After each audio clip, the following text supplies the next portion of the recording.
Assalamualaikum warahmatullahi wabarakatuh. Perkenalkan, nama saya Dwi Setianingsih dengan NIM 28921500153. Di sini saya akan mempresentasikan manajemen logistik yang berjudul Manajemen Logistik, Prodi Manajemen. Definisi logistik.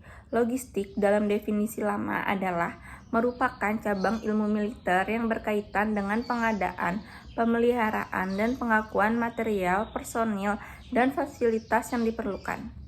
Sebuah organisasi, The Council of Logistic Management atau CLM, mendefinisikan logistik secara lebih baik sebagai berikut.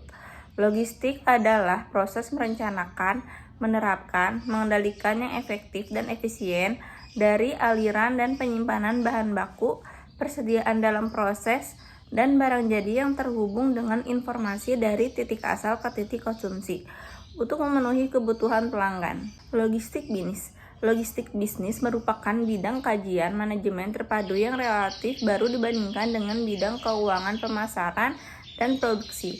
Kegiatan logistik secara tidak sadar sudah terbiasa dilakukan selama ini.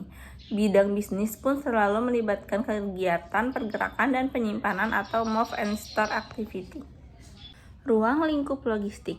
Secara praktis, logistik adalah kegiatan fungsional yang berulang-ulang melalui saluran aliran material yang konversi menjadi produk dan dikirim hingga ke para pelanggan. Seperti di skema aliran material komoditas secara terminologi, logistik bisnis terdiri dari dua proses besar. Yang satu, semua kegiatan logistik sebelum dilaksanakan kegiatan produksi disebut inbound logistik dan proses pengelolaannya disebut manajemen material. Yang kedua, setelah kegiatan produksi disebut outbound logistik, sedangkan proses pengelolaannya disebut manajemen distribusi fisik. Aktivitas kunci logistik. Satu, standar pelayanan dilakukan dengan cara kerjasama dengan bagian pemasaran untuk menetapkan A. Keinginan dan keperluan pelanggan untuk pelayanan logistik. B. Merespon pelanggan untuk dilayani. C. Tingkat pelayanan kepada pelanggan. 2. Transportasi. A. Memilih moda dan pelayanan transport. B. Konsolidasi angkutan. C. Rute angkutan. D. Jadwal kendaraan. E. Pemilihan perlengkapan atau moda. F. Prosesan keluhan. G. Audit tarif angkutan. 3. Manajemen persediaan. A. Kebijakan penyimpanan bahan baku dan barang jadi. B. Peramalan penjualan jangka pendek.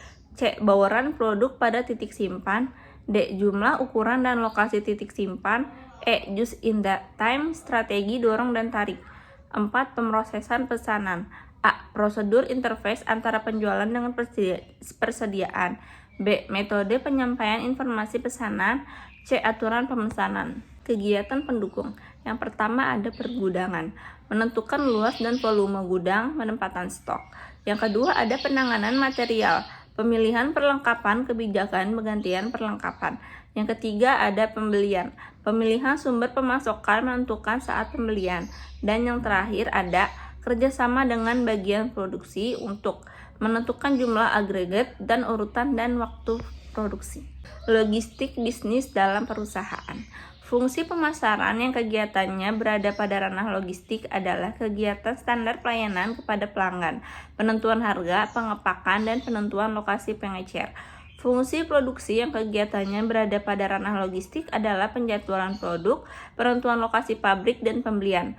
Suatu produk yang dihasilkan pabrik tidak akan bisa sampai di pelanggan secara tepat waktu, tepat jumlah, tepat mutu, tepat harga, dan tepat lokasi jika tidak memiliki sistem logistik yang tangguh. Sekian presentasi dari saya mengenai manajemen logistik. Wassalamualaikum warahmatullahi wabarakatuh.